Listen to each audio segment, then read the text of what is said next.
Well, thank you very much.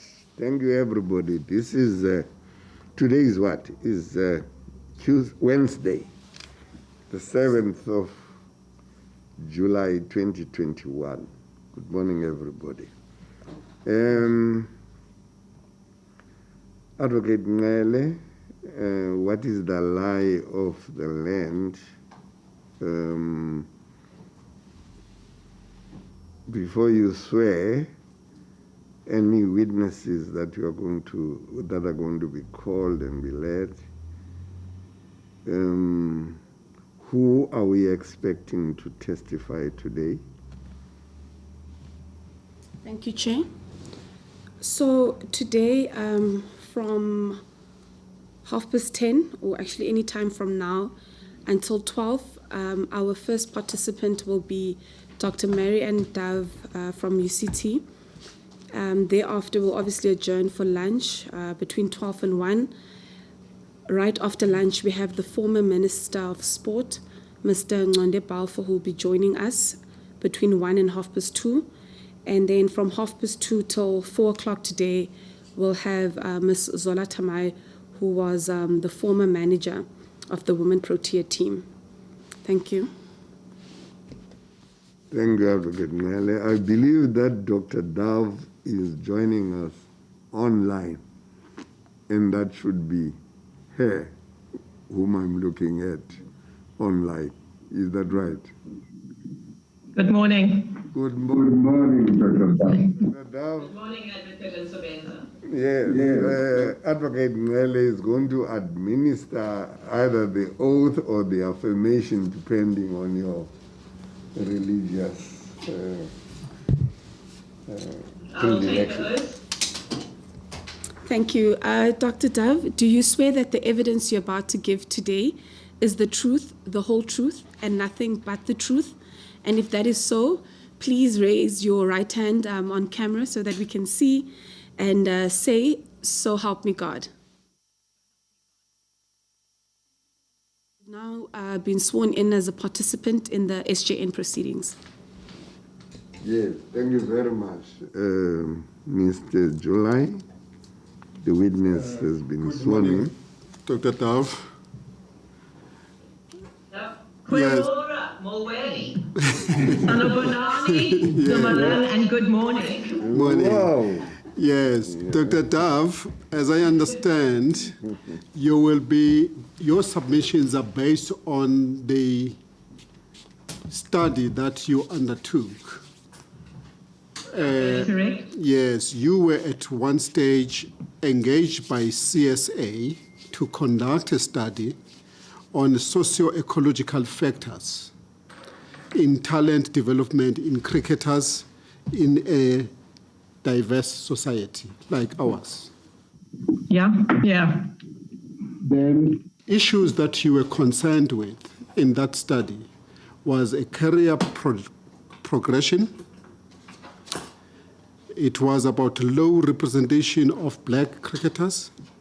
It was the target policy, which you refer to as ethnic target policy. Yeah. And the perceptions of individuals, of course, about, yes. So you can proceed and do so. Okay. I'm going to share a screen because I think some of the information is better visually shared. And then I will talk to it as well as read some of it. It's based, as Mr. July said, it is based on my research that I did between 2012 and 2016 that culminated in a doctorate. It's also looked at certain publications. So I'm just going to share my screen.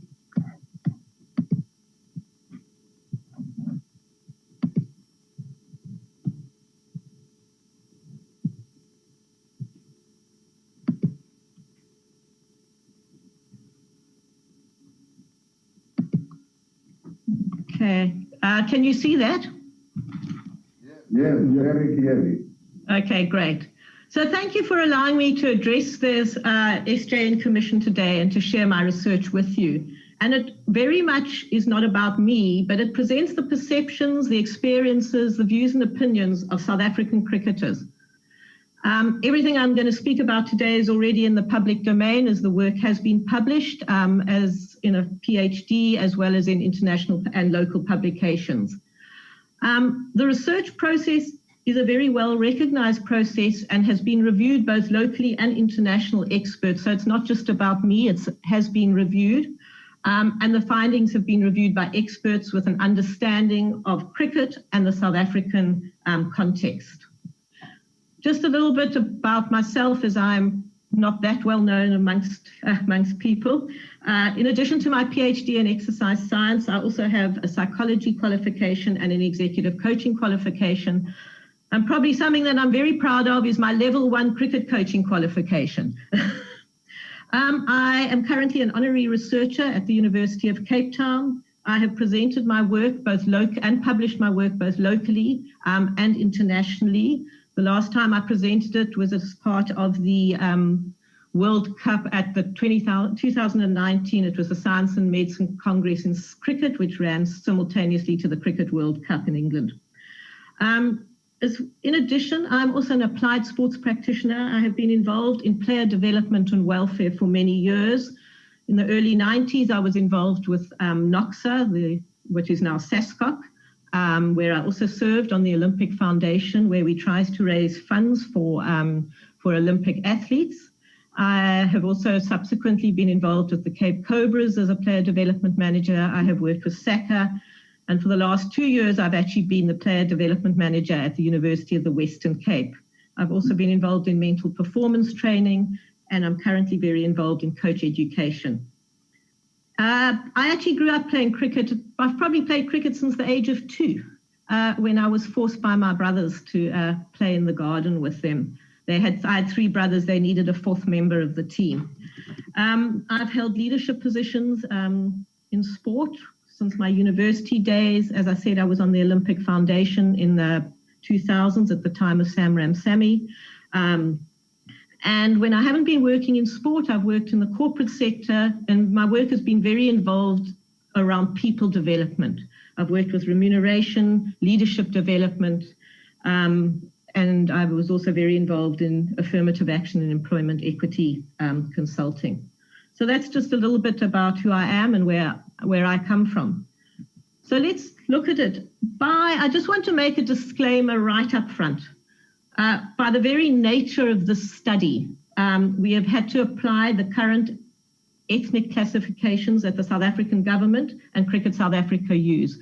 So I will be talking about Black African, coloured, Indian, white, and where I refer to Black African, coloured, and Indian as a group, I refer to them as Black. It is not my choice to do this, but by the nature of the work and the society in which we are still living, it was prudent to do so. You will also notice that I talk about targets and quotas quite interchangeably, and that will probably become clearer throughout the presentation. As you heard on Monday, cricket has been played in South African communities since 1795 and more formally since the 1890s. But with colonization and apartheid, it was unequal and segregated. And I'm not going to, whilst my research fully studied all that, I'm not going to repeat the history lessons that you were given both on Monday and yesterday. I think those gentlemen are far more eminently qualified than I am to talk about that. But certainly all of that was taken into consideration when we analysed the findings of this study. However, despite cricket being unified administratively in 1991, only 9 Black African players represented South Africa between 1991 and 2013. And by July 2021, this number had increased to 21 in all formats of the game. Previous interventions and development programs had not really delivered the results that Cricket South Africa wanted. And so they engaged the University of Cape Town in 2012 to undertake some research into finding out why this was so. And I think particularly the initial study... I just wanted to attract your attention because sorry. Yes, sure. Yes, it's just that there's a camera before me, so I was raising my hand. Okay, raise your hand. Yes, yeah. I just wanted to ask you to take it slowly because we are writing, even though you have a statement. Just pace yourself, Okay. so that we can take notes. I'll just go back. I was starting at, I'm not going to repeat the history of, okay. Okay, so despite cricket being unified administratively in 1991, only 9 Black African players had represented the country up until 2013. And by July 2021, this number had increased to 21 in all aspects of all formats of the game. Previous interventions and development programs had not delivered the results that Cricket South Africa had intended or had expected. And Cricket South Africa, therefore, in 2012, engaged the University of Cape Town to undertake some research to really understand more why this was the case. Furthermore, we also do know that significant social and economic inequalities still remain in our society, despite the fact that we are 30 years into democracy. So all those factors were taken into consideration. We also know that talent development, or the development of cricket expertise, is a complex, dynamic, and multifactorial idiosyncratic process. It's complicated, and it involves the interaction of both internal and external factors. So our real questions were: what were the barriers to progress? Were socio-ecological factors important? And therefore, hard targets and quotas, were they effective? You have, and I'm not going to repeat these are the objectives that you have previously and that you agreed that I was going to talk about today. So when CSA requested the survey, we identified these objectives. And I think, just to make it clear, that the data was collected between 2012 and 2016, and the findings were shared and presented along the way to Cricket South Africa, with the final report handed over in 2018, as well as summaries provided to the participants. And you have both a copy of the thesis, the papers, and the summary that was given to participants. I think the specific emphasis of this work was to actually hear from the players about their perceptions and experiences in playing the game in South Africa. It was also necessary for us to understand what personal factors, both physiological, mental, psychological, the players believed were important for the success that they had achieved. And finally, we wanted to look at whether a target intervention introduced at the franchise level in 2013 had been or was perceived by the players to be effective. So essentially what we did was I interviewed players and key informants using a questionnaire guide that covered a number of open-ended questions. There were approximately 35 questions under these different headings. Examples were: what was your main role in the team? Tell me about your cricketing career. What has made it difficult for you to progress? What are your greatest physical or mental attributes? What is your opinion on the representation of Black players at the franchise level? And what is your opinion on setting targets and at different levels within the game? And what has been the hardest thing about achieving the success that you had? So those were just some of the questions. There's a complete list of the questions provided. So just a little bit of demographic information, because I think it's very important to see the context of who we actually, well, not who, a summary of who we interviewed, because obviously by the nature of our research, it is completely confidential, and other than myself, no one else knows exactly who was interviewed. I did all the interviews in person myself during that time. We had certain criteria in that the players had to be older than 18 years of age. They had to have played at least one match at the franchise level, or or have had a franchise contract. So we were dealing with the professional players. We identified at that stage 22 Black African players who did fulfill the criteria, and we approached 15 of them to be interviewed.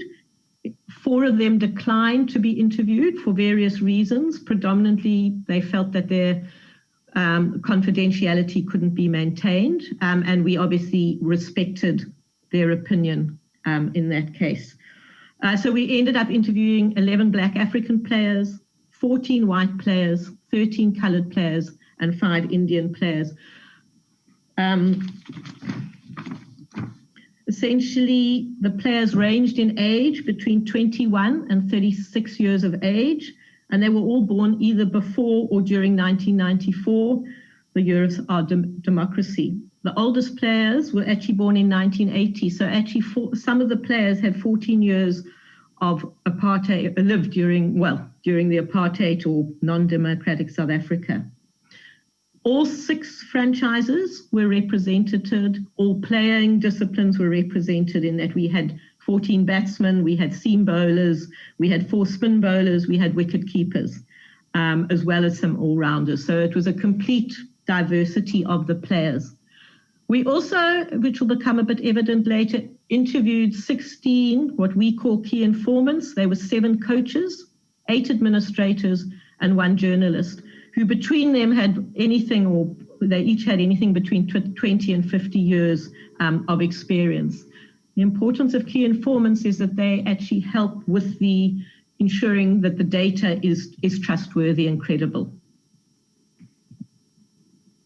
Okay, just briefly, we then our data encompassed over 2,500 pages of interview notes, which we read up to 6 times, some of them. And during this process, we identified common themes in using a methodology called thematic analysis. And those themes identified that we would use a socio-ecological framework to present this information. And really, a socio-ecological framework is quite important in that what it is it takes a human being, and in this case, the developing player, and it looks at the factors both close to the person as well as further away from the person that impact the development of that person going forward. And so we identified themes at the distal level, further away from distal level, and then closer to the player. Interestingly, as part of this methodology, the closer the factors are to the player, the greater the impact those factors have, and that will become clear as we go through. As I said, we use what we call triangulation, or multiple sources of data, and that was the information, a lot of the information that the key informants, the coaches, so that the information we knew was completely reliable and trustworthy that we were getting. The information was also verified in that I had co-researchers with me. So once the interviews were complete and the interviews were transcribed, all identifying data was removed from the interviews, but it was checked that the themes that we were coming up with were good. And I think the final comment, and you will see them as we go through it, is that all this research is supported by the quotations from the players concerned. And obviously for confidentiality, all names have been removed and were removed in the research, and they are only identified in this presentation, a P for player information and KI from the key informant information. And just to finalize that, all this research was done with the approval of the University of Cape Town's Human Ethics Research Committee, and we had to, so it was approved fully by them. Okay, I'm going to now go on to some of what we found. Are there any, just in terms of any questions at this stage? No, not from me. Okay, it's difficult when I'm just presenting if you want to interrupt. Yes, yeah, that's all right. Okay. So far, so good. So. Great. So this is really, and I'm just showing you the model that we came up with, which we believe the socio-ecological model presents the factors that very, very clearly. And I'm just showing it briefly here, and then it's going to be built up into the model. But really, what was interesting is that all the players interviewed, and I actually probably should have said it up front, this study was only conducted with male South African cricketers, because that was the brief at the time, with no disrespect to our female players, but it was conducted with male players because at that stage that was the concern of Cricket South Africa, is why not more male players were progressing to the elite levels. So all the players interviewed actually in the study progressed to the elite level, so having been exposed to the game of cricket, and they went through to the elite level. However, along the way, they were influenced by many factors. As I said, some at the distal level, and that would have included our South African society, the diverse communities in which they grew up in, as well as Cricket South Africa, the organization under whose auspices they fell as players.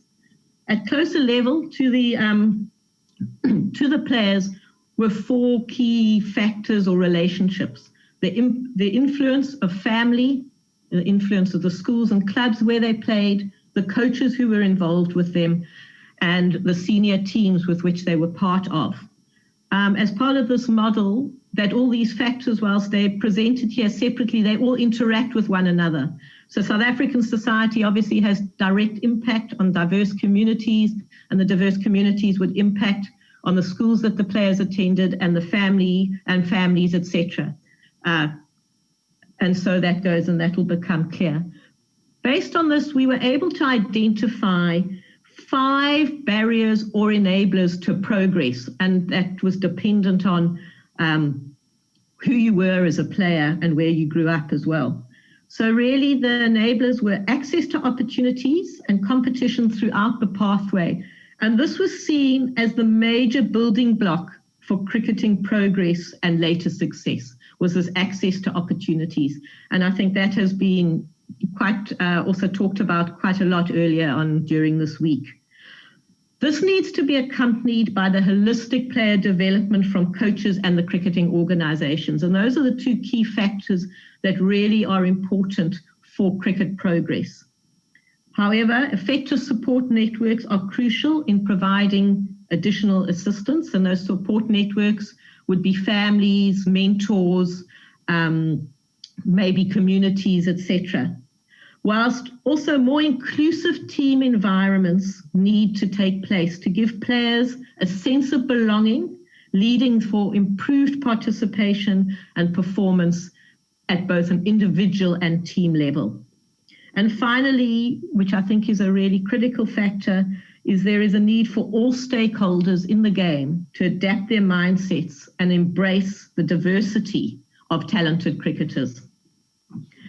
It shouldn't be forgotten that these components do interact with the players' interpersonal attributes. So you do need to have the talent to play the game. I certainly was never going to become a successful cricketer. I didn't have either the physical talent or the talent. So that is important, both the physical and the mental attributes that a player brings to it. Sorry, Doctor. Can you please unpack the access to opportunities? Yeah, I'm going to unpack all of this right now. Okay. I'm going to, as we go through, I'm going to unpack it all and what those accesses were.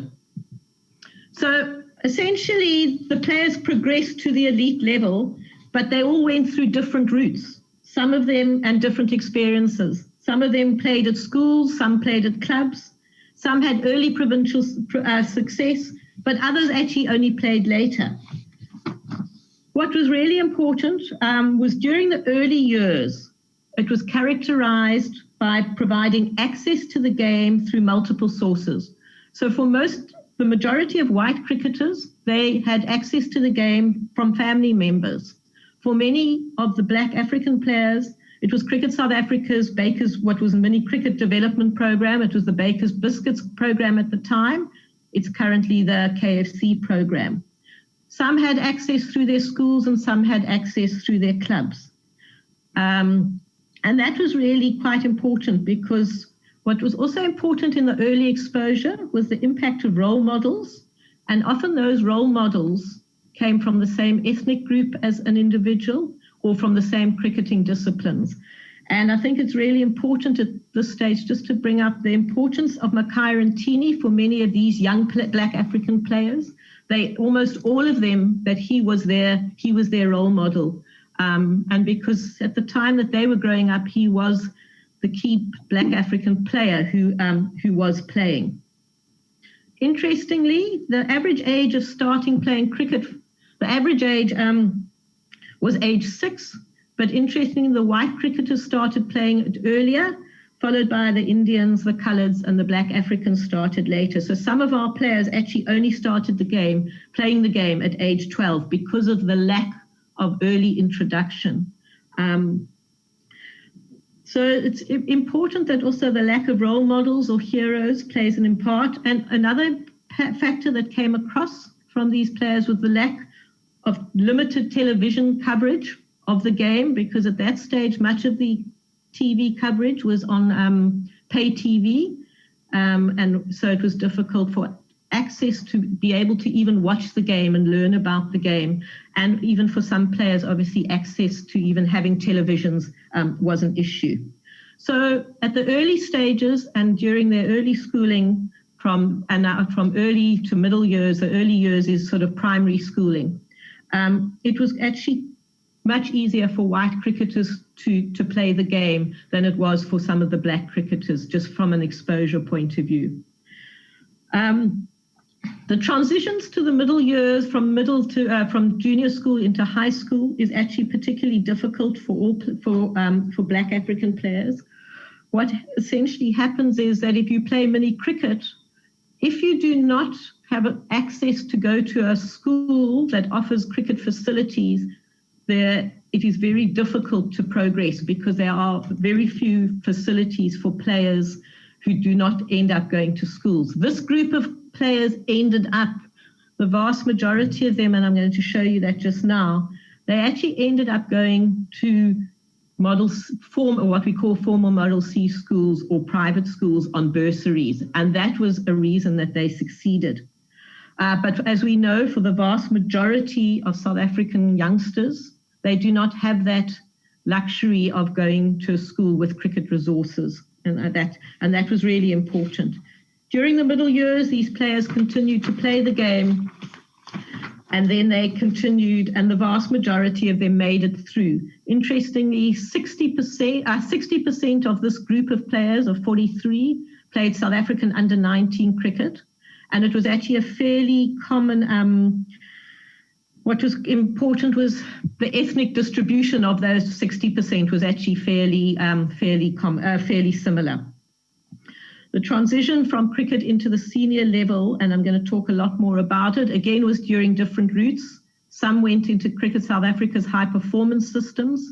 Some went through to universities and then progressed that way. But the vast majority went through into the high performance system, which really supports the vision that in order to succeed, you need to be identified probably during the high school years, and you need to go through into a high performance program. That said, there were 4 players of my group who I interviewed who actually didn't play any representative cricket, and they managed to persevere and they continued to play. So it's not a be all and end all, but it is the preferred route.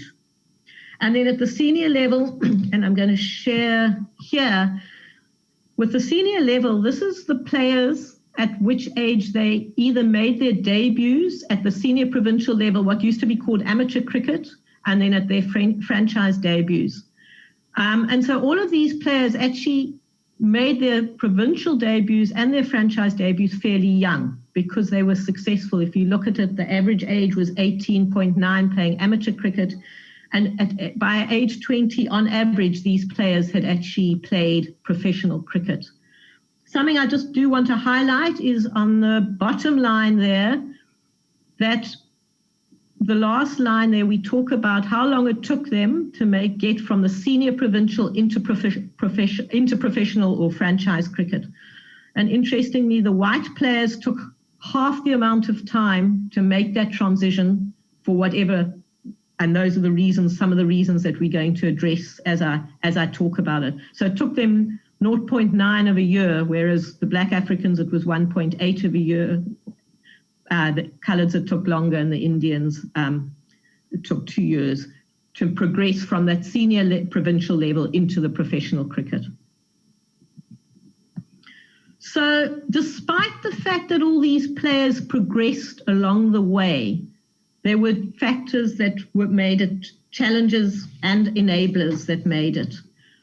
And I'm going to just summarize here the distal factors, because again, we almost everything that you have heard in the last 2 days from Professor Oudendal, Advocate Arendse, and others, is supportive of what impacted here. But really, it is to say that the South Africa's history of segregation, injustice, and inequality has created a massive divide between the ethnic groups in terms of obviously their socio-economic status, their opportunities to participate in the game, and an understanding of and the attitudes towards one another's challenges and different cultures. And so our history has created some of that. The diverse communities with having substantial financial and disadvantages in economic status, the social challenges, logistics, and even differing sporting cultures, all of those impacted how these players progressed through the system. And just I want to highlight a few specifics here. Some of those quotes talk about it. One of them, logistics. If you're a cricketer and cricket is always, practice takes place at Wanderers and you are playing, you live in Soweto, you have to take a lot of transport to get there. It takes you a lot of time. So logistics was an issue for many of these players. Another area was obviously the high levels of poverty for many Black African players. Even things like that came out were post-school financial issues. That critical time between transitioning from being an under-19 player into the senior level, which is a really difficult time in terms of all sportsmen to develop as cricketers and players. Very many of our players have to give up the game in order to provide an income. They've now finished their school and they have to sort of get a job, and many families say to them, now it's time for you to get a job. And so it's difficult for them to actually try and make it as a cricketer if they don't make it. Obviously, we're aware of all the social challenges, and this all came out of the research. High levels of gangsterism, drug abuse, safety issues in many of the communities in which our players grow up in. On the other hand, the vast majority of the white players do not have to deal with some of those issues on a day-to-day basis. And so all of this would impact on the ability of players to progress. Even different sporting cultures. We're aware that soccer, most of these players played soccer, and that was very much dominant in some of the communities. There were more role models available, and even the socioeconomic status that soccer, you need a soccer ball and just a field to run around. Cricket is, and I think it shouldn't, is an expensive sport compared to some of the other sports that are available. That said, it is really important, the research, to remember that there were, and we've talked about it, huge pockets of cricket culture within South Africa, strong areas of the Eastern Cape, Western Cape and Northern Cape and parts of Gauteng who have strong cricketing cultures. And so that itself was also very important to understand. So many of these issues at this distal level talk about how the perceptions of social, culture, economic, and attitudinal disparity between the ethnic groups actually contributed to how players develop at these distal levels and then impact the proximal levels. I just want to also just add, which is something that came out of the research as well, is that it shouldn't be forgotten that our changes within society are also impacting perhaps people's passion for the game. And by that, the players talked a lot about the role of social media, that players don't necessarily want to hang around for 8 hours on a Saturday playing a game. They would rather play a game that takes only an hour. And that is just across all the ethnic groups, that actually our society is changing. And so that is perhaps a risk for Cricket South Africa in terms of keeping people within the game. Also at the distal level is obviously the role of Cricket South Africa, as they are the governing body under which these players play the game. And just at this stage, when I talk Cricket South Africa, I also talk about their affiliates as well. So it would be the Western Province or the Gauteng Cricket Unions or the Lions Cricket Unions. I've lumped it as Cricket South Africa, but it is Cricket South Africa and their entire, all the unions below them. And so I've just highlighted here these were the findings and the beliefs and perceptions of these players and key informants about the role of Cricket South Africa in their ability to progress to the top. And it would appear from many of the perceptions of participants that the effectiveness during the past 20 years had been insufficient from Cricket South Africa to transform South Africa cricket to accommodate and develop all South African players and to be truly inclusive. So that came out. And it came out in a number of ways. One was in terms of the development program. There was a great feeling that after the hype of unification in 1990s, there had been a perceived lack of commitment and dedication of resources to the development program. So in the 1990s, the development program, the Baker's Biscuit program, was very vibrant. Particularly during the early 2000s, it had become less important, was the perception of these players. And we do know again, and I think it was about 2010 where it started to be revived again when KFC came on board. And so that's what the players really felt. And it was a really critical aspect, this development program, particularly for young black players, to be introduced to the game, because they weren't necessarily having the advantages of playing it at school. So that was important. Another aspect was that facilities, or the lack of facilities in many of the black areas, also bridged the divide, needed to be in place to bridge the divide between the junior levels and the quality of schools. The important aspect is that many of these facilities, and we did hear yesterday from Max Jordan that there'd been a number of these, I think it was 1,000 sort of concrete pitches. And whilst that was acknowledged by these players, a lot of the maintenance of these pitches hadn't been maintained. And so that further gave a negative perception and another reason for exclusion. Also, in terms of developing players, was coaching in the black communities. There weren't sufficient coaches, and particularly in the black areas, many of the black coaches were paid low remuneration. And that really further impacted the ability of players to develop. I will talk about some of the changes that have happened subsequent to this, because this is what the perceptions were of these players. At the senior level, the amateur or the senior provincial structures and the remuneration for players at those levels, the players found quite difficult. And that was because essentially what was happening is there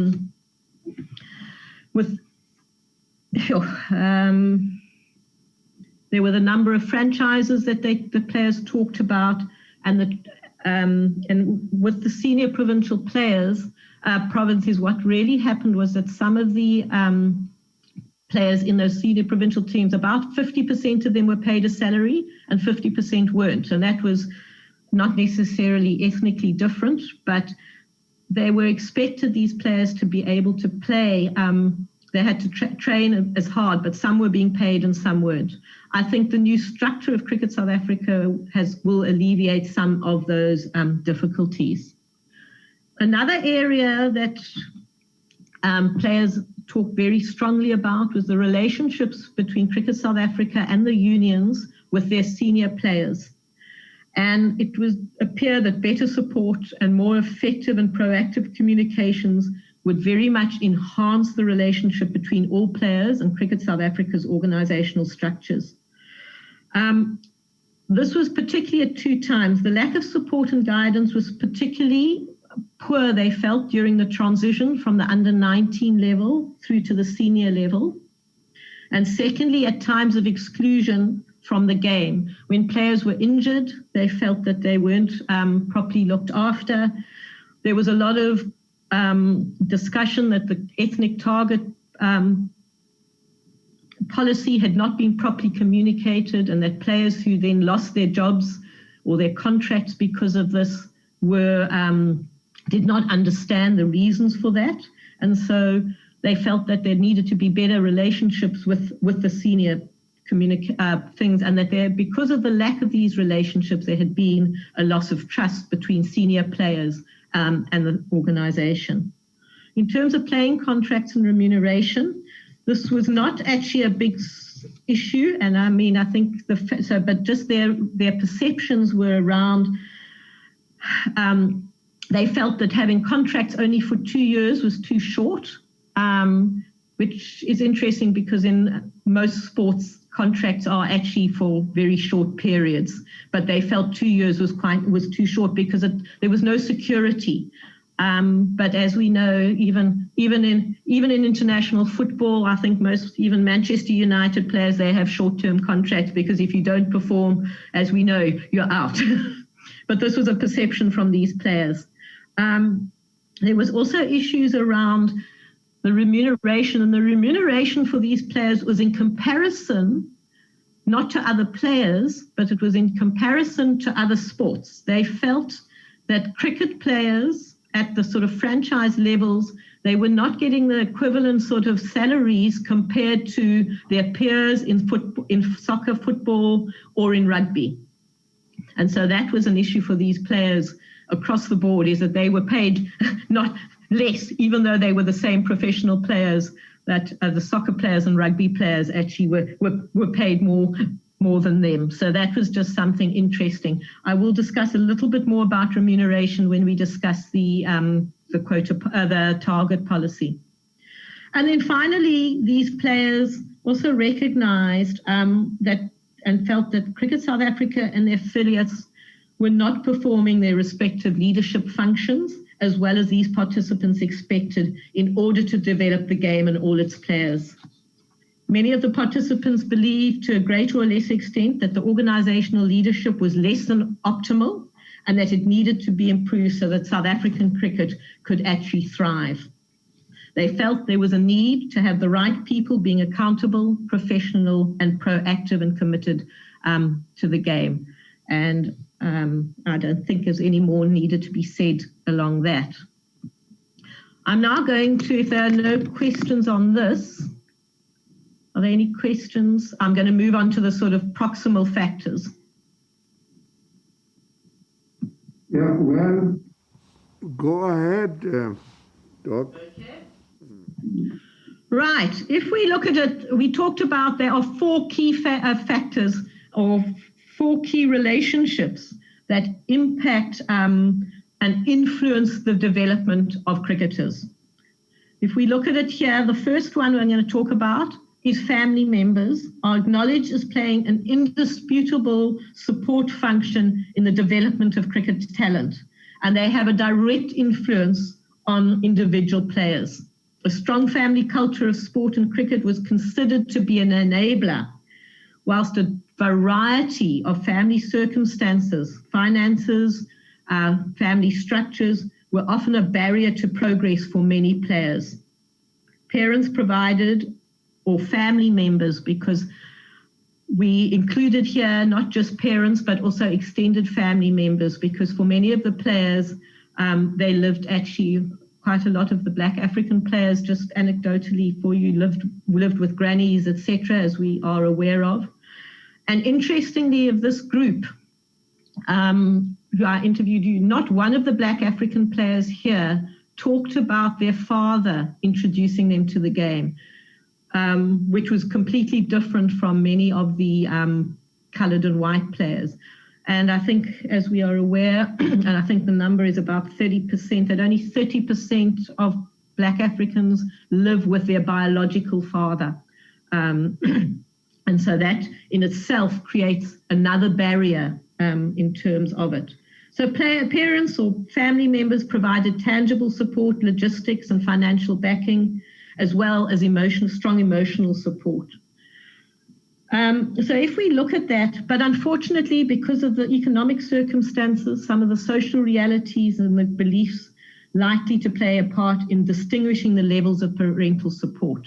So as we can see through the diagram, because of our society and diverse communities, how this has impacted different families. And it's not that parents did not want to support, it was that often their different family structures affected their ability to support and introduce their sons to their game and then support them along the way.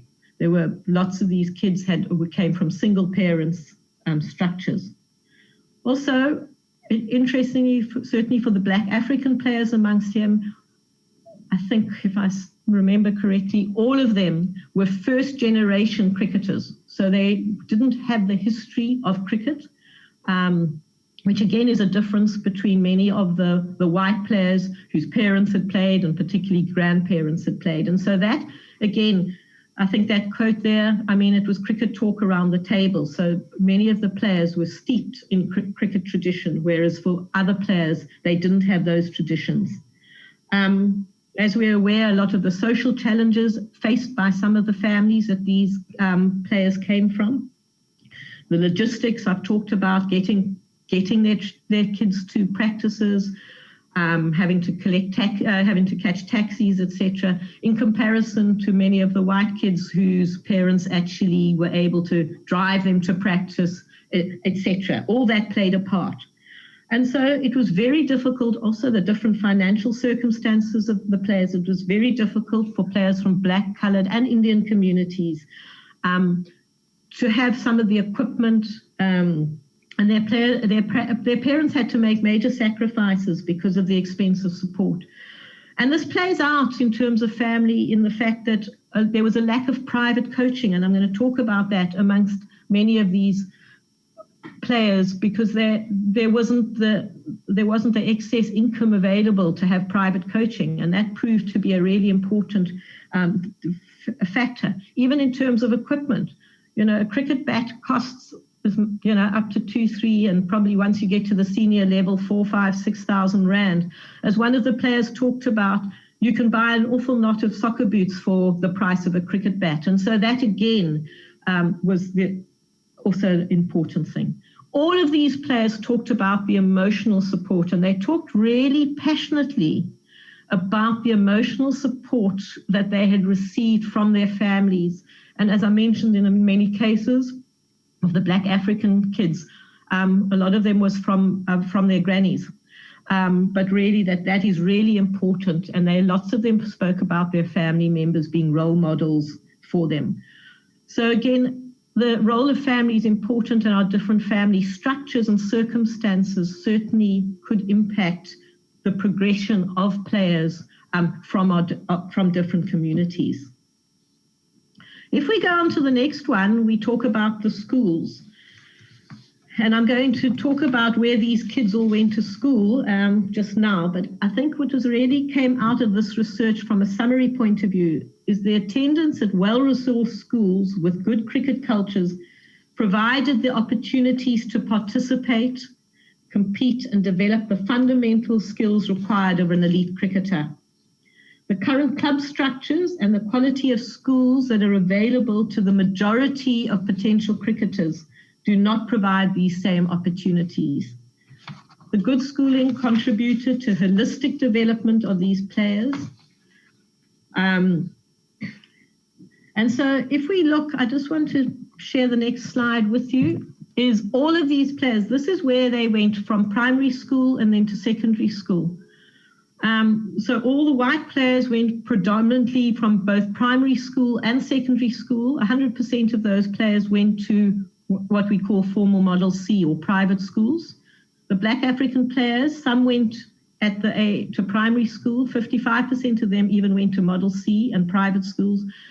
But by high school, that had grown to 82%.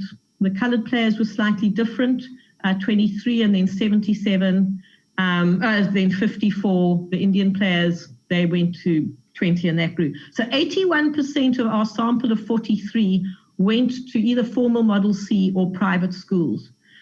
The Black African players did that because they had had some success at primary school. They were awarded bursaries to go to these schools, and that is what provided an opportunity for them to grow.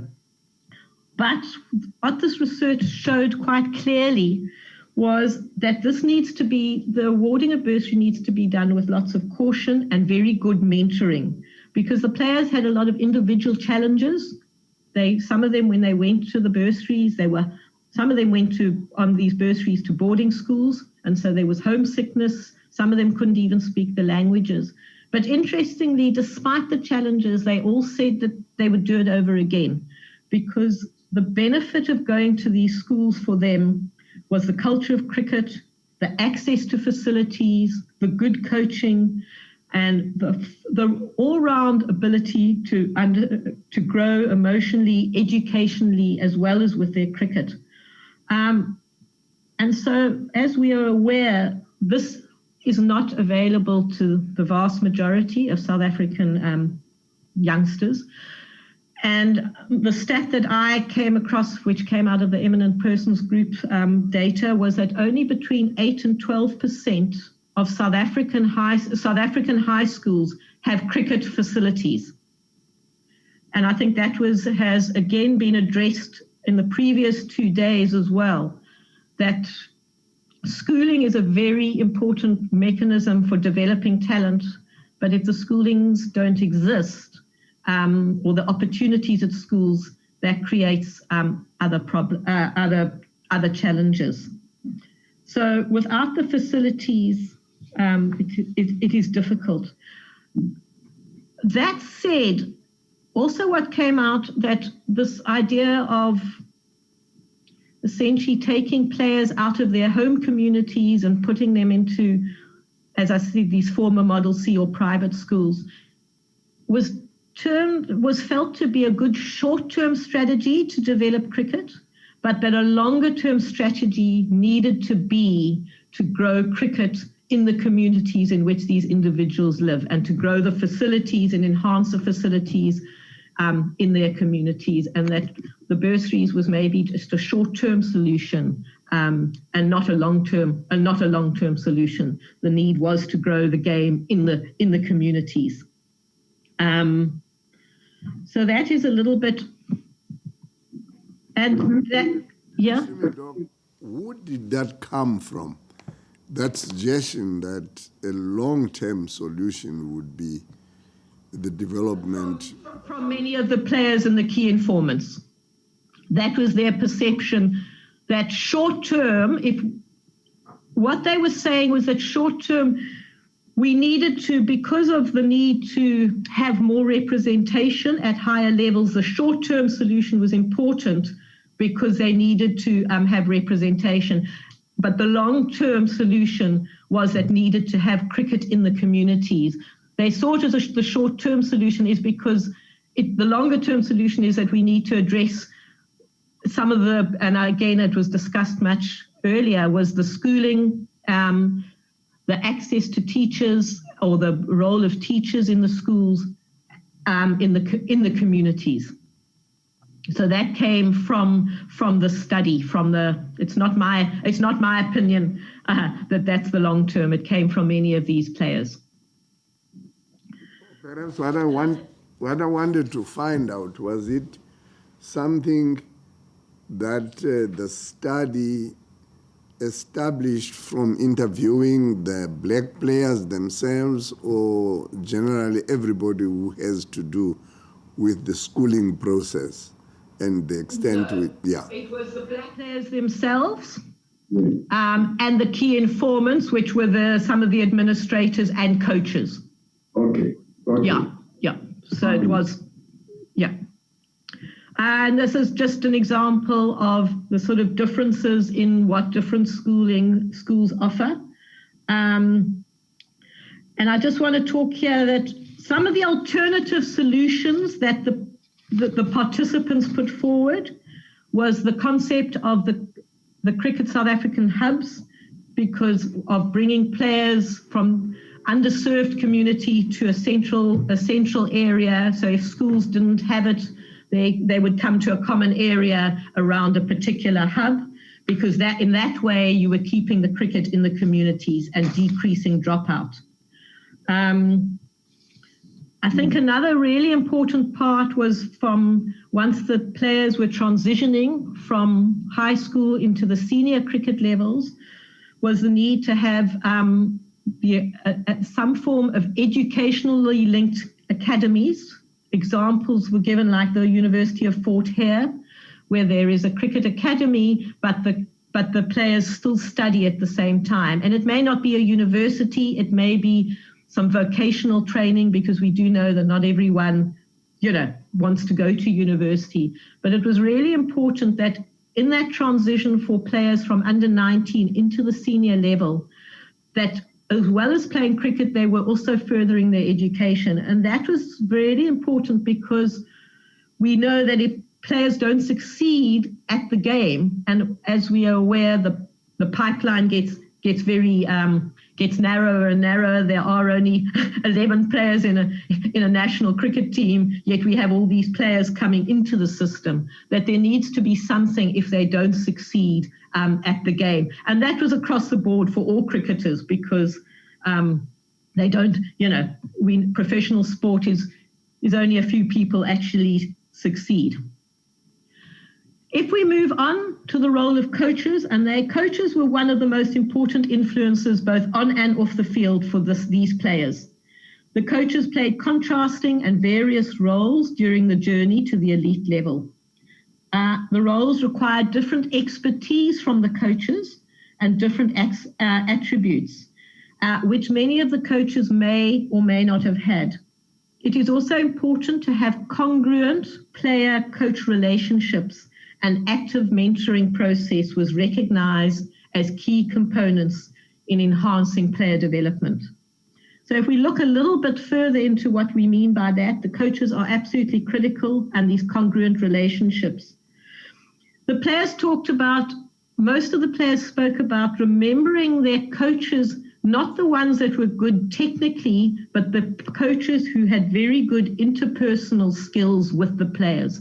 The coaches that mentored them and played a role outside of teaching them how to hit a cricket ball. It was those coaches that were important to these players. During the early years, coaching is really important in teaching the players the basic skills, but the most important part of the early years were coaches who developed in the kids enjoyment and passion for the game. They would provide nurturing and inspiring roles, and not about the ability to actually hit the cricket. It was about developing that love for the game, and the coaches were really important in playing that role. And again, I think that is something that's been addressed, that you don't necessarily need that competition in the early stages. However, once you get to high school level, or what we call the middle years, technical coaching was very important. What proved important was the players who had access to private coaching. Those were the players that developed faster. And again, as we've said, that is not possible for the vast majority of players. Another key one was the role that the teachers at the Model C schools played, how they encouraged, how they stayed after school, how they went beyond their jobs as teachers. But those were the coaches or the teachers who were coaches who had a role. And again, that is something that a lot of the players spoke about, that this is not available in very many of the schools. These players had it because they went to former Model C schools. But for the vast majority of their peers, they felt this was incredibly lacking.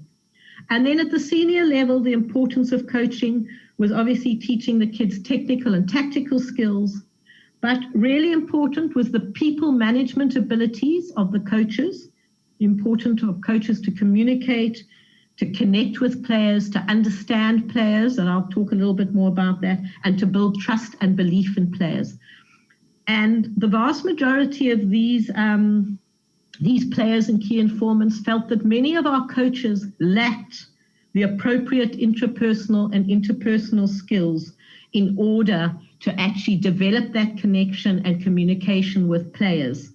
And as we'll see when we look at the target study, or the quota study, that becomes really more important when you are trying to connect with players and coaches of different backgrounds, and the vast necessary to actually understand what players are going through.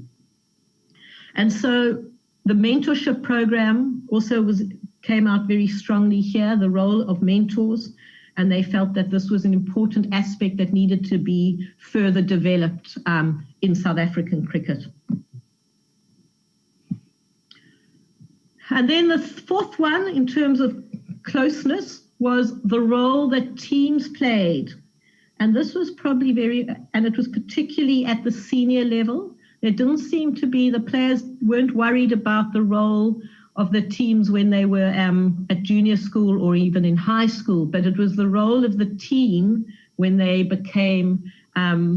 were in these senior teams. So it was the franchise teams. And the cohesion and the sense of belonging within the team were perceived very differently by the different ethnic groups.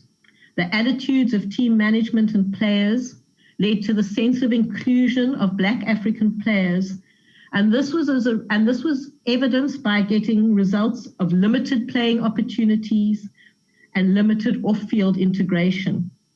There was poor communications between players and team management, insufficient leadership skills, and a lack of team members' understanding of the unique characteristics and circumstances that players need for team effectiveness. And they felt that we needed to have more targeted and ongoing education of players and coaches to improve the situation. And I'm going to talk a little bit more about what we meant about it. So very many of the Black Africans' perspective on this was that they felt that because of the attitudes of coaches and teammates who at that stage were predominantly white, what happens is the dominant culture tends to be take over. And so these players felt that they didn't belong in the teams and that they didn't get quality of opportunities to perform. And that, for example, there's a word that we use is called stacking. So if you are a batsman, you should be batting in either number 1 to 6. But for what was happening is many of these players, although they were batsmen, they were only batting at maybe 8, 9, or 10. So they didn't have opportunities to develop their batting skills. On the other hand, bowlers, often, although you were a bowler, often what would happen is the bowlers were prevented from bowling, often by captains, and they would only bowl 2 or 3 overs, so they weren't getting. And so that affected these players and prevented them. So they might have been in the team, but they weren't being given the opportunities within the team. There were also issues where they felt off-field, where they were excluded.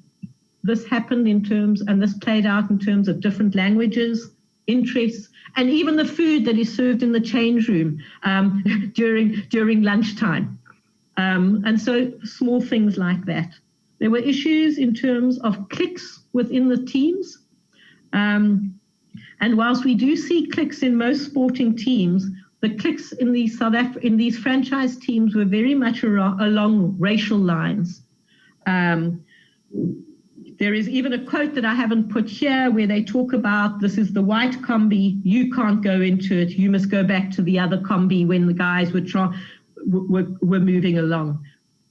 I didn't get I'm sorry. Yeah. Did you say was it the tips? Oh, I just wanted to find whether it's what word do you use? Tips, okay. CLIQUES. Oh, okay. Clicks. Okay, clicks, groups of individuals. All right. Okay, yeah, groups, not ticks, groups of individuals. Okay. And so, yeah, so people, if we look at the white, coloured and Indian players, they felt they were more positive about, and they didn't necessarily perceive the team environment to be as negative. But they all agreed that there needed to be more work, although they felt it was better. Something like in what was testified to yesterday, Somebody said, even if you went into a restaurant, you found that, blacks, Africans were in that corner, coloreds and Indians, that corner, whites, that corner, and what have you. And yet it was the same, one and the same team. Absolutely the same theme as to, I can't remember who mentioned it yesterday, but who, I think it was Dumi who spoke about it. I think it was Dumi Mateza who spoke about it yesterday. And so certainly there was, and I think, so that was certainly found from some of these players. There were also just some issues around just general that all the players found was, again, that there was issues around the leadership with the coaches and captains and that they needed to be more empowering environments, that our coaches needed better communications and better understanding of players. It was interesting, if a coach happened to be able to speak a black language, they were then perceived by the players to actually be able to understand better, because the players, as a young player or a player, you come into an environment, and if the language of choice on the field is not your home language, immediately that creates another sense of exclusion. And so there was the whole issue of, are we transitioning to inclusivity? Adapting mindset, we need to adapt mindsets of all our players. This came out strongly, and educate and develop new team cultures, as opposed to some players having to assimilate into the dominant culture. And so that was a theme that came out, whether we needed to assimilate into what was the dominant culture or whether we needed to develop new cultures within our senior teams that made everyone feel welcome. So I think a quote that I haven't used, but another one is that, so you buy into the talk of the team without actually owning that feeling. And so there needs to be a lot more work done in terms of the work with building new cultures within these teams. And so these all were the factors that played a part. We then summarize these factors, as you have seen, into this model. And I'm just going to summarize it, which I think will then give clarity. So all of these factors, the South African society, the diverse communities, the role of Cricket South Africa, the role of family, schools, coaches, and senior teams, all impact a developing player and create either barriers or enablers. And so if we look at it, access to opportunities throughout the pathway, from exposure to the elite level, was found to be the building block for cricketing progress and later success. These opportunities are mainly provided by family, mini cricket development program, attendance at well-resourced schools, later on admission to Cricket South Africa's high performance pathways, and sufficient quality of opportunities to perform at the senior level. However, for the majority of potential cricketers in South Africa, these opportunities are less accessible due to the variety of socio-ecological constraints that I've mentioned. Therefore, without active intervention at multiple levels of this framework, these players will continue to be excluded from the game. If we look at the next one, the holistic development, along with sufficient opportunities, the holistic development of players' cricketing expertise was perceived to be the other core barrier or enabler to progress.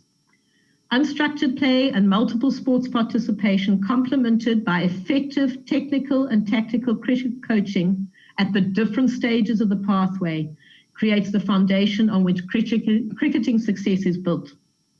Player-centered management and active mentoring further enable holistic player development. This necessitates having sufficient and appropriately trained coaches from diverse backgrounds who can build congruent relationships with all players based on an understanding of their needs, both on and off the field.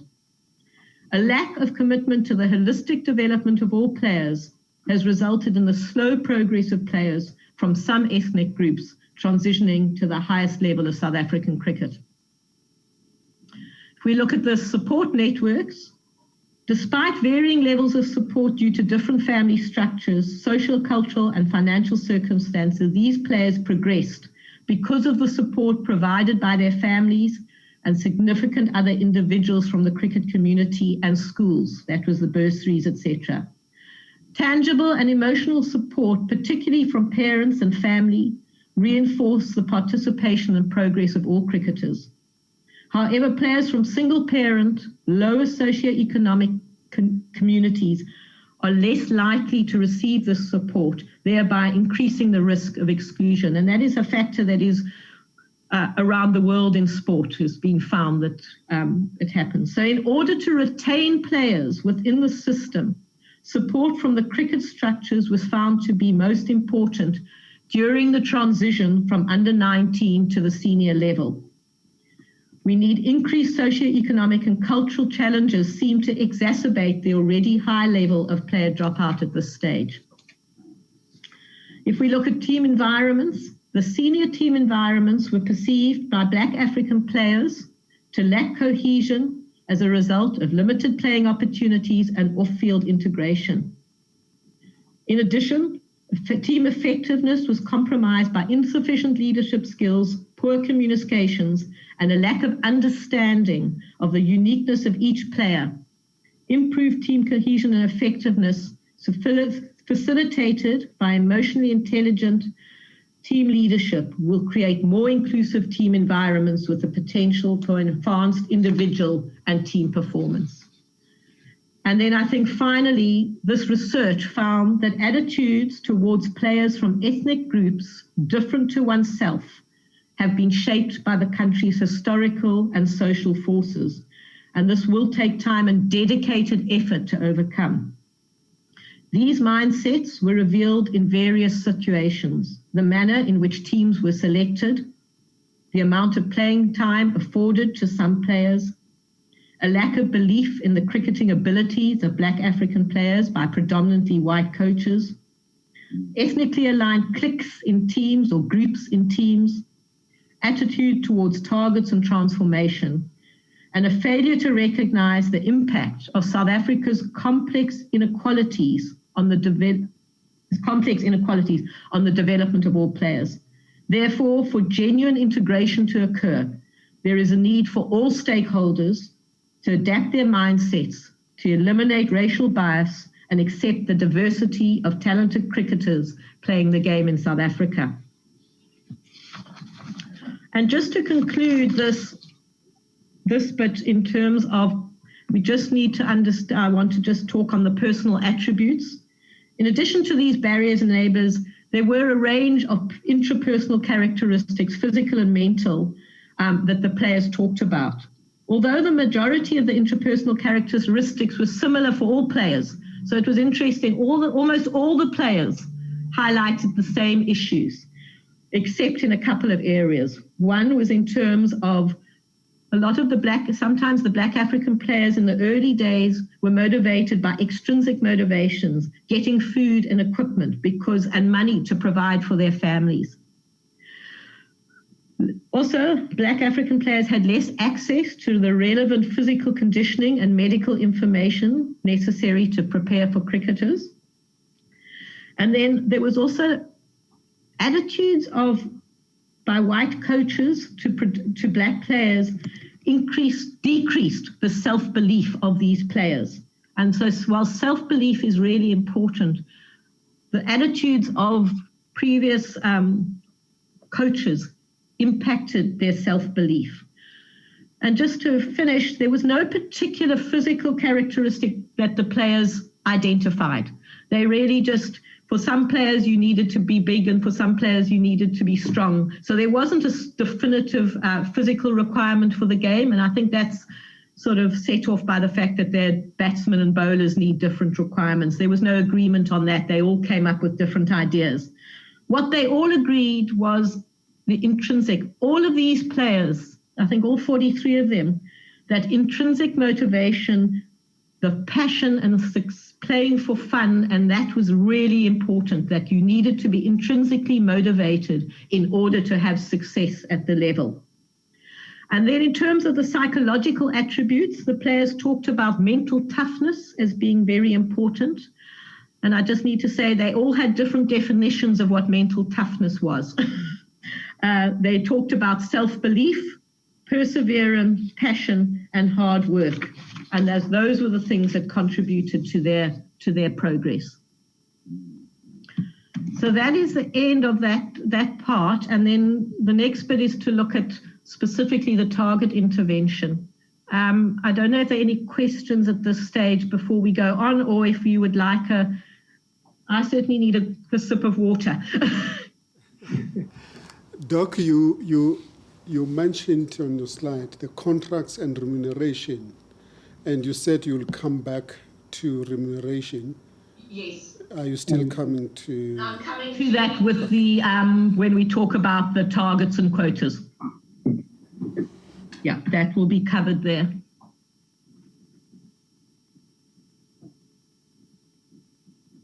Okay, should I continue? Yes. Can I continue? Yes. Okay, so if we look at it, in 2013, Cricket South Africa introduced a ethnic target, a Black African ethnic target policy.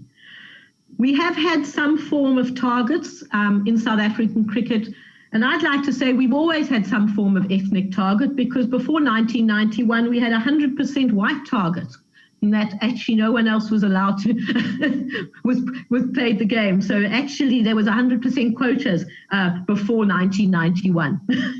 But that said, since 1999 there was there was a target for black players as a group, Black, African, Coloured and Indian. But in 2013, Cricket South Africa introduced the Black African specific target at the franchise level.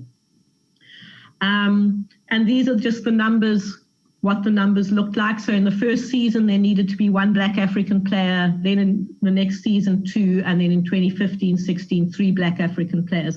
And that is what the current status still is. And so that was introduced in 2013. At that time, we were still involved with our research.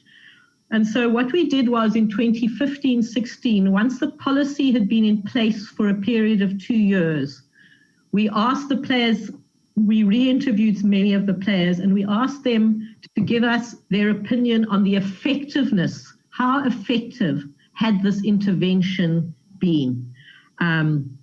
And so that really is what this next was, because I think it was important to understand if, there are lots of areas where intervention can take place, but how effective are these interventions and how do they impact upon the socio-ecological framework was really what we were trying to understand. I have included this for you, Advocate Ntsebeza, because you did, I think, ask for this whole definition of target. What is a target and what is a quota?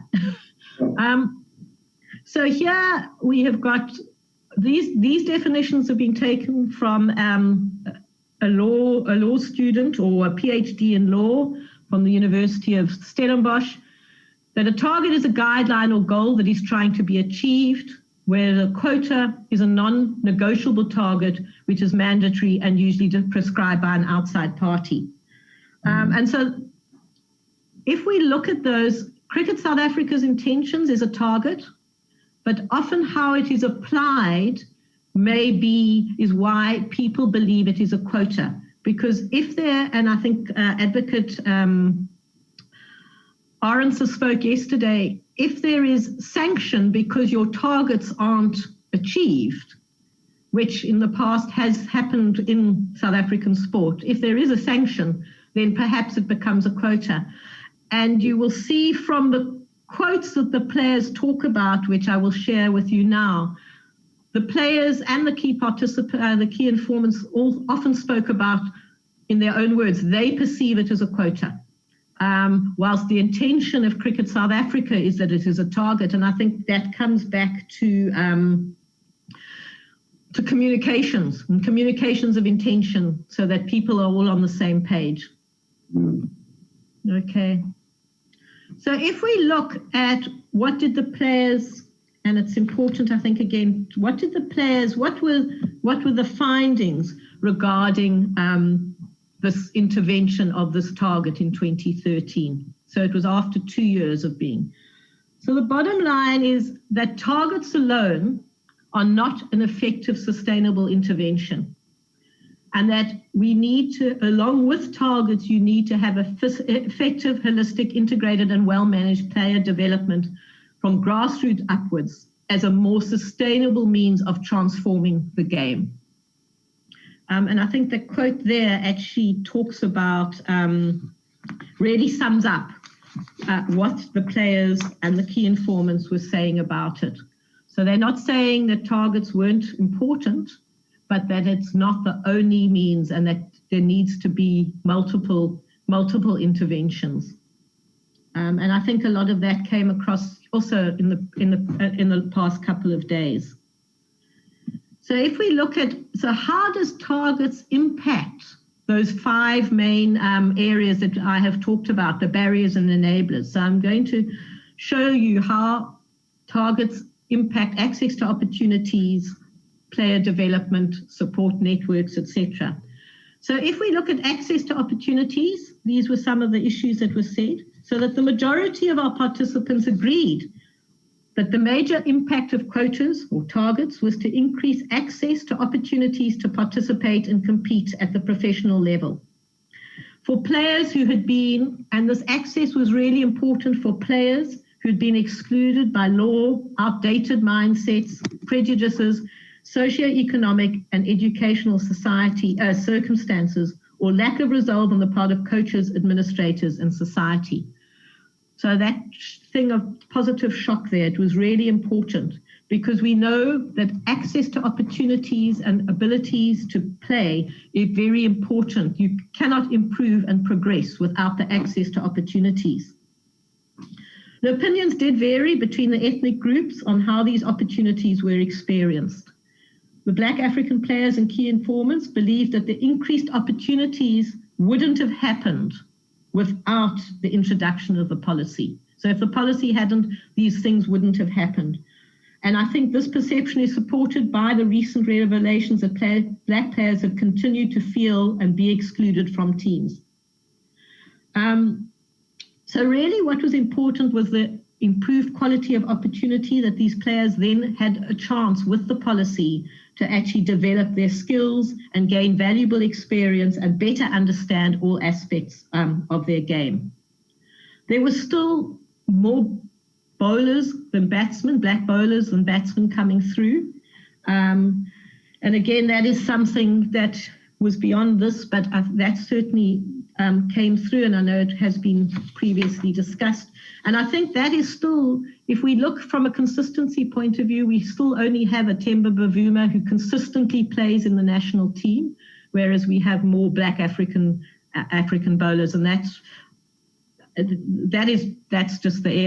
just what is happening. I don't think there's any area.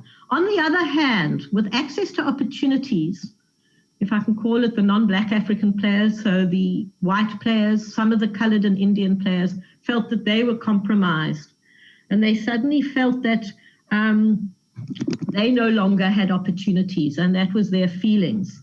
And I want to share the next slide with you, which I think is really important. Despite the feeling of being disadvantaged by targets, more white players debuted at the Protea level than Black players since the introduction of this target. So if we look at the graph there, the first sort of set of columns is from 1991 to October 2013. So this was before the Black African target. 93 white players debuted, 9 Black Africans, 19 colored, and 5 Indian players.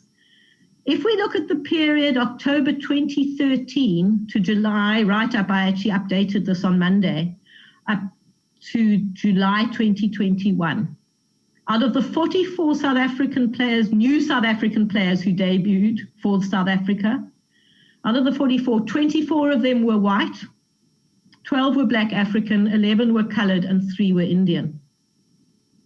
And so despite the feeling that white players are being disadvantaged, there are still more white players debuting at the national level than players from other colours. If you take it as a group of that 44, 24 white, and then black players as a group was I think that number's 26. So as a group.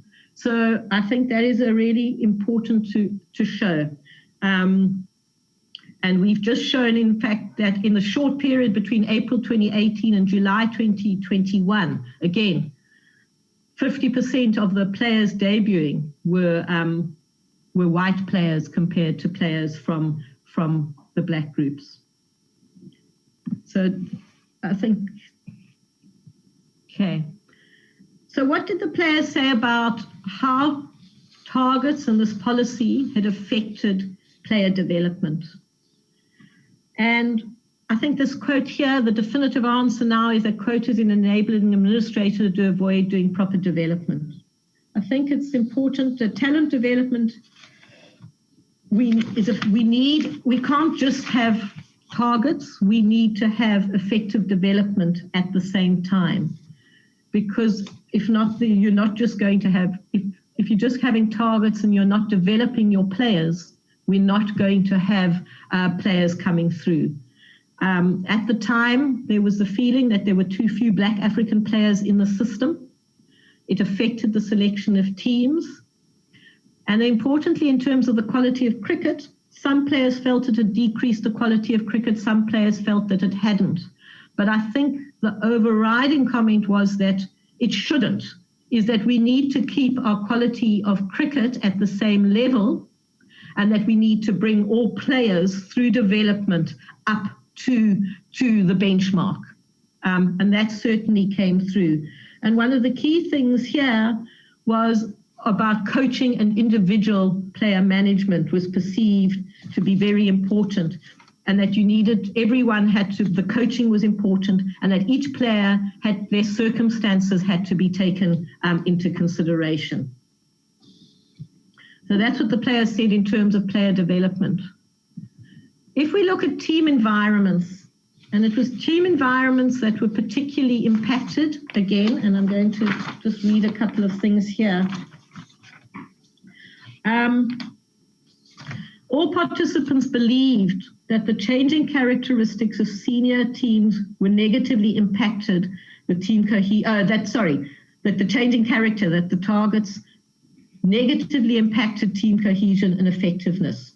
The majority of players incensed that due to the mindsets of the leadership, they still felt excluded, and it was manifested in perceived discriminatory selection practices, decreased opportunities, etc. However, this did change along the way. The majority of white, coloured and Indian players were more positive about the team environments in which they played. However, white and coloured players felt that they were being unfairly treated because they were being left out of teams for Black African players who they perceived to be less competent. It was apparent that the policy had created unnecessary rifts, and that much of this could have been alleviated through more honest communications and team leadership.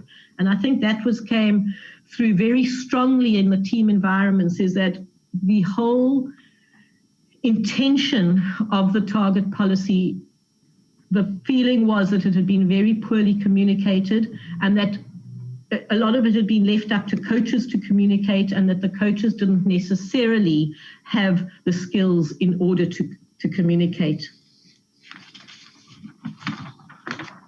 If we move on if we look on what was happening is that support networks, a target intervention could have no impact really on your support networks, because it's only about the players within the teams. So really, a target intervention does not actually address the support networks. Target interventions don't change your family circumstances. Those still exist. And I want to talk here about, because of that, we therefore need additional support from the cricket community if this is going to take place. And so all participants acknowledge that CSA programs existed to support the players, and particularly to supplement skills that players hadn't had along the way. And the structure and the scope of these programs vary between the different provinces. if we look here in terms of not only did Cricket South Africa produce them, but SACA, the Players Union, they had lots of additional programs. They offer personal development, education, and support programs that most of the players felt were very good, but they felt that they hadn't always used them enough. And so if we talk about remuneration issues, the remuneration issues were actually around the fact that very many of the players, and I just want to get, because I don't want to misquote everything. Let me just get it from here. I'm reading from two different documents.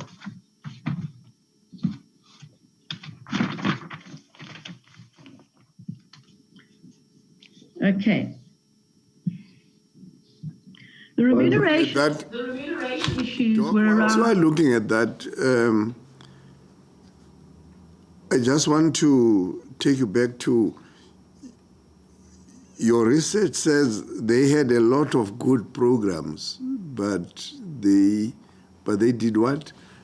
It didn't seem as though. So the players believed that the programs that were offered by the Players Union were good, but the players themselves didn't always make use of those programs. And so, were there any? Did you find that there were any contributing factors as to why players didn't make use of programs which were available and which were objectively assessed to be good programs? Were around, so the Players Union have programs for they offer educational education for players. They offer them education in terms of financial management, in terms of developing new life skills and that. And I think, and this is, the research showed that the players didn't use the programs as much. From my personal experience, because I worked with SACA, was that a lot of the players, they don't recognize the need to get it. If they're playing cricket, they don't see the need that they need to also then maybe get some external education. And it is only when they get towards the end of their careers that they suddenly realize that actually, what am I going to do when I'm no longer playing cricket, and I don't play cricket much beyond age 30. I think some of the players also spoke about them maybe just also being lazy. You know, they're busy playing cricket, so do I need to do all these additional programs? So those were some of the feelings that came out. So the programs were not necessarily related to the game. No, they were more the programs that are offered by SACA are more life skill orientated. They are outside of the actual playing of the game. Oh yeah, now I understand. There were some programs, but they weren't, the players didn't speak about programs in order to develop their skills more. You know, in terms, although I am aware of programs that Cricket South Africa do have, they have specific camps for under 19 players, etc., in order to develop players' skills. But they certainly felt that they needed that. Thank you. Okay, if I go on to the remuneration. So very interestingly, there was no common denominator amongst this group of players in terms of remuneration. Some players felt that the remuneration was the same after the quotas. Some said their salaries had gone up. Some said their salaries had stayed the same, etc. I think what did come out in terms of that is that with the intervention, or with the quota intervention, there was now a demand for Black African players. And so the salaries of Black African players had increased quite considerably, and there were players from the other ethnic groups who were worried that a young player was getting the same or more money than a senior player.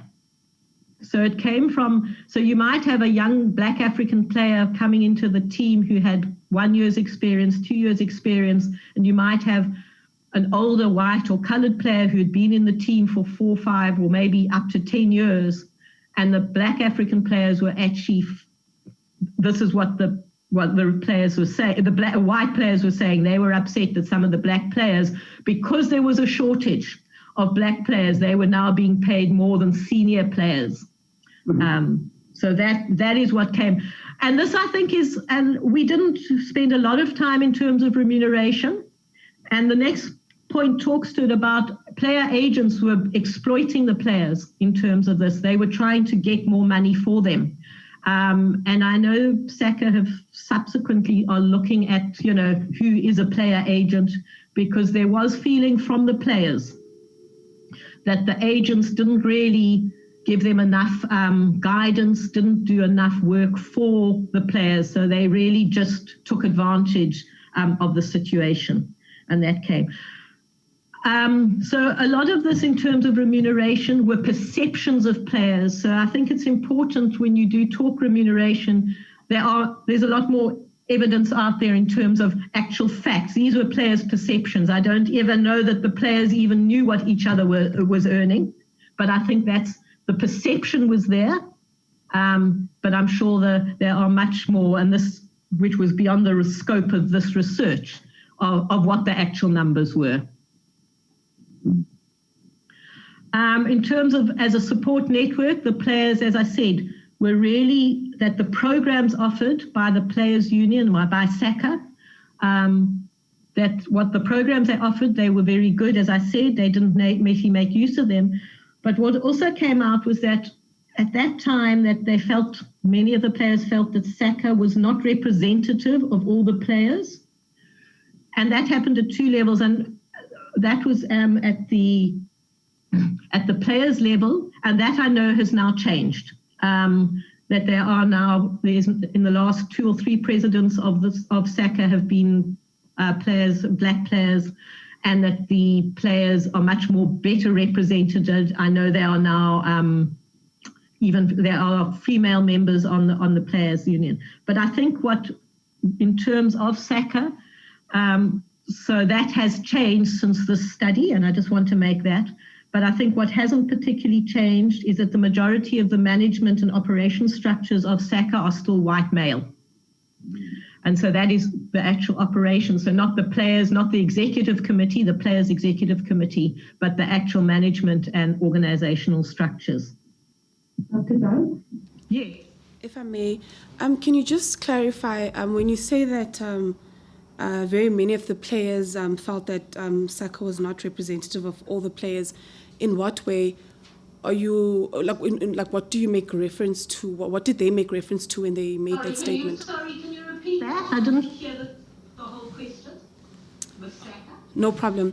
No, you just submitted that many of the players found that SACA was not representative of all the players. So I just wanted to get more context to that so that I can understand your following submission, which says then that has now since changed.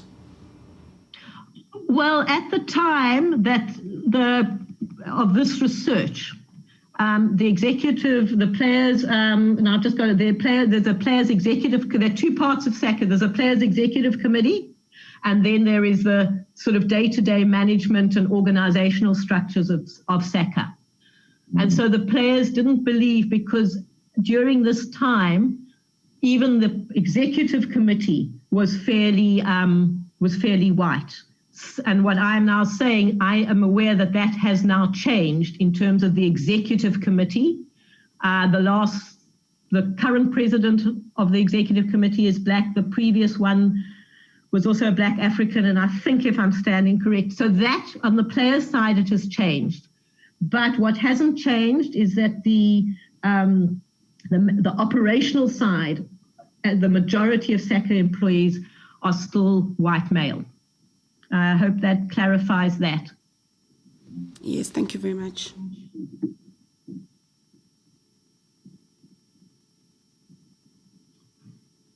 Yes, Dr. Okay, happy with that. Yes. Right, so that's support networks. I think here, in terms of how have targets or the target intervention affected changing of mindsets? And I don't think it really has to to a greater or larger extent from the research. And I'm going to read, differing attitude towards targets were identified as a strong theme, either directly or indirectly. Many of the Black African players alluded to the perception that some white coaches, selectors, captains, and players were still affected by a cultural blindness that they did not believe that Black African cricketers could successfully play the game at the elite level. These prejudices were echoed by a number of key informants, whilst others suggested that there is a misunderstanding of the concept and intention of targets and transformation of the game. The legacy of the country's history was proposed by several participants as the major ongoing cause of mindsets of white stakeholders. And these findings support some of the opinions about findings. Some players were concerned that coaches and selectors tended to replace a player from a particular ethnic group with another player from the same ethnic group, and were not prepared to go beyond the minimum target requirement. And so that was one of the negatives, to sort of put that into context. The fact that you have a number that you've got to, and it comes back to this ticking of boxes, the fact that you've got to have a number, 1 or 2 or 3 players. Coaches did not move beyond that. So even if there were 4 or 5 players who were actually good, because the quota said 3, they stuck to 3. This, they felt, created competition among players from the same ethnic group as opposed to competing to be the best in their position. And so that really was the effect of coaches. So it had an effect there. And then finally, if we look at it in terms of the intrapersonal factors, the majority of participants commented on how the impact of targets was detrimental and tended to have a negative psychological effect on many Black African players. Many participants felt that these effects would decrease confidence and self-belief among the players and possibly adversely affect their ability to develop expertise and perform. And so I think really what was the issue here was that actually the general perception from players was that it had to be affected, managed differently by individual players, depending on their own mental strengths. But what came out quite strongly is that players, the Black African players, didn't want to be seen as quota players. And they felt that they were constantly referred to, particularly even in the press and the media, that they were quota players. I mean, and that was, even if they were good enough. I mean, I think there, and I can use it, you know, there are even times where Kagiso Rabada sometimes is referred to as a quota player. And in no way that is putting him into a box, despite the fact that he is number 1 in the world in his at many times at his discipline. So that really was an issue that the players really didn't like to hear. Yeah. And that it was this constant referral, and that was the impact that this quota, the policy, the quota or target, whatever we call it, had. And so if we want to just summarize here, yes, the target intervention is good for transformation. It's good in terms of providing access to opportunities, but we need more holistic development for it to be more sustainable. The target intervention doesn't impact many of the other barriers. And in fact, it has a negative influence on individual psychological and team environments. And so the overall finding was that targets alone are not effective. We need to be addressing other issues in the psychological framework, in the socio-ecological framework. And so the findings of this intervention illuminated a deeper understanding of the varying paradigms through which the players from different ethnic groups and the key informants interpret the intention of targets.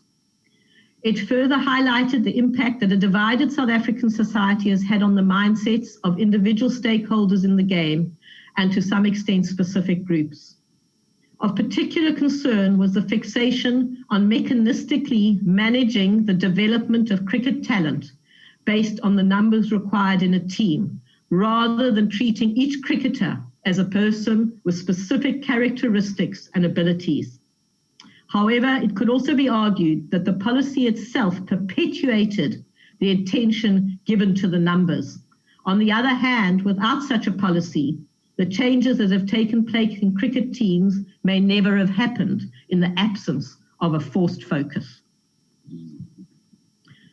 And so that is the end. I'm just going to share very briefly, because I think it's important, since this research was done, when we fed back, CSA have tried to do a number of things. They've tried to increase access for opportunities by having cricket on the public broadcaster more.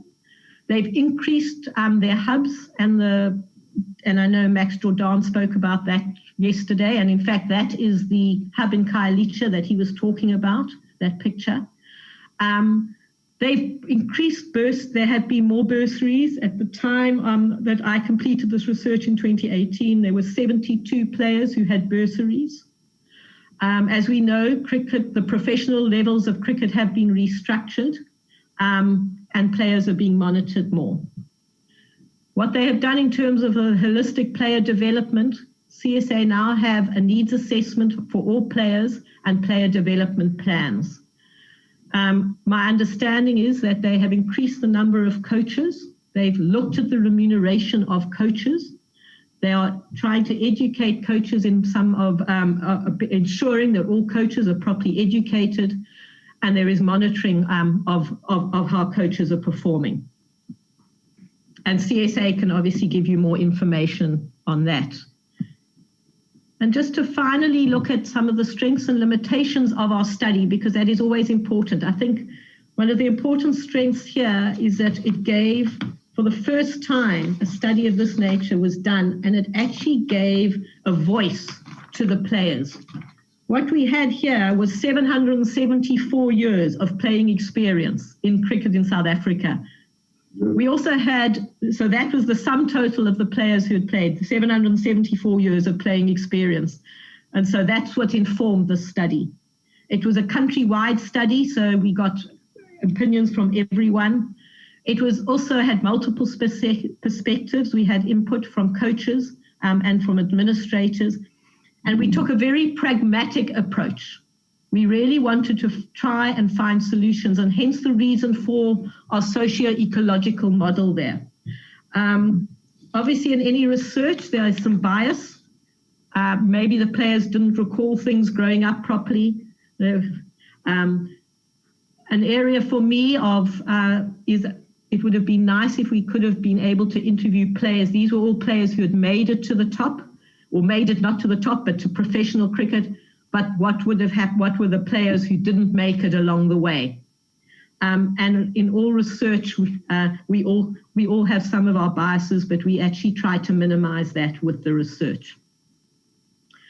And we did also look at some future research, which we think is actually important going forward, is to, like we did with the target intervention, would be to monitor the effectiveness of other interventions, to look at the role of schools and clubs, to look at the transition from under 19 to senior level, because that is where lots of issues are arising. It is also an area that Cricket South Africa can be actively involved in. Some of those issues with schools and clubs, or particularly schools and that, are more social, and as they talked in the last 2 days, they're more related to the Department of Education and the Department of Sport and that. But something in terms of the transition from under 19 to senior level is an area that Cricket South Africa can be involved. We need to look again at some of the mental characteristics and how do we mitigate, because we do know cricket is quite a mental game. We need to sort of measure and develop coach interpersonal skills and monitor how our coaches are improving there, and just how this would be applied in an application of such a model to other sports, because certainly this is a model that only talks to cricket. And so just to conclude, I think this has shown, this research, both the benefit and importance of a socio-ecological approach. We need to have a systems approach, because I think the intervention, as we have seen with the intervention, if you sort of change one aspect of society, it has a ripple effect through different aspects. We need research to inform policy and practice, and we need to have effective interventions because it is a complex and multifactorial challenges. And so we need to see it from a holistic perspective. It is not a simple solution. And just in terms that targets alone aren't sufficient, and we've talked about that. And I think it's really just important to thank all the players, the coaches and administrators who gave of their time and who trusted me to interview them and to share their stories and experiences, which is important. So I thank you. I think I'm a few minutes over time, but thank you. Doc, I think we need to make it very clear that your research was up to the franchise level, from the club to franchise. From the start, from provincial franchise, yes. That's one. Look at the protein level at all. Yes. Then the other thing that I see the slides talk about the targets are not on their own sufficient. Yeah. But they are important. Yes. Yeah. They are important, but not sufficient. Not the only thing. Yes. There's this issue, Prof. I don't know how do we deal with it. People who want to undermine transformation and the issue of targets and equate targets to lack of development. Because somewhere in your slides, you made mention of the fact that the coaches, they use targets to go around issues of development. And the suggestion is, therefore, those people who are then targets, who are elected on the basis of,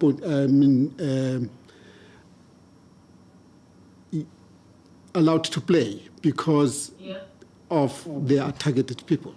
Therefore, they are not developed. And that can't be true. Yes, Prof? No, carry on. No, I was saying that can't be true, that targets affect development. As I understand, it will be development or lack thereof that will affect targets. Yeah. Well, I think what we're saying is that what the research found, that we can have targets and that's fine, but we need to have development as well, because if we're not having development, then we are not having sufficient pool of players to be able to be selected. Not either or. It's because for you to be able to target, you must have a pool. And therefore, as I understand, those people who are called quotas are well developed. They are as developed as those who think they are not quotas. Yeah.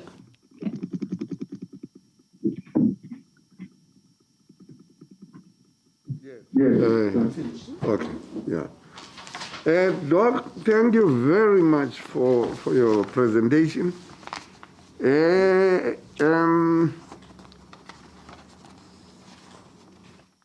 In our file, we have only 3 pages.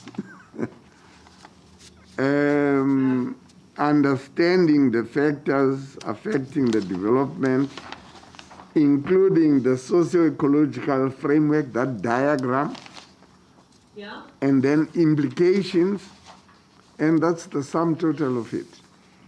Okay, so I have made available. Okay, so that's the thesis. I have sent an electronic copy through to yes, to Worksman's.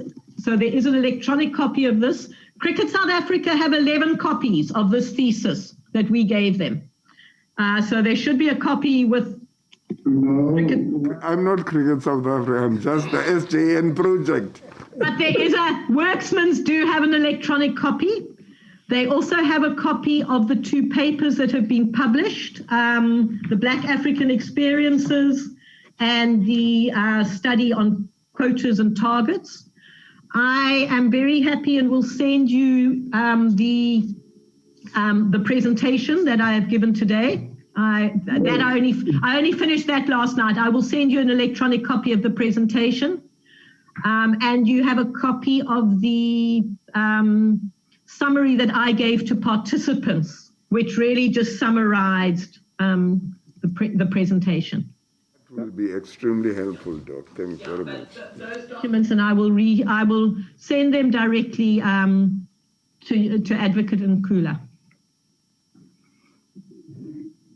Thank you very much. I think that brings us to the end of your presentation. I don't mind that you stepped 10 to 15 minutes over your time, but it was well worth having it. I think we can excuse you, and we will take the lunch hour at this time. And again, I cannot thank you enough for a well-presented presentation, and for allowing me to catch up with you by giving it slowlier than you usually would have done. Thank you very much, Doc. Yeah. Not a problem. There was a lot to get through. It was 6 years of my life that I spent on the subject, so we needed to. There's never enough. But thank you, Chairperson, and thank you all for the opportunity to have presented to you today, and good luck in your deliberations. Oh, thank you. Thanks. We are adjourned until 1 o'clock, is it?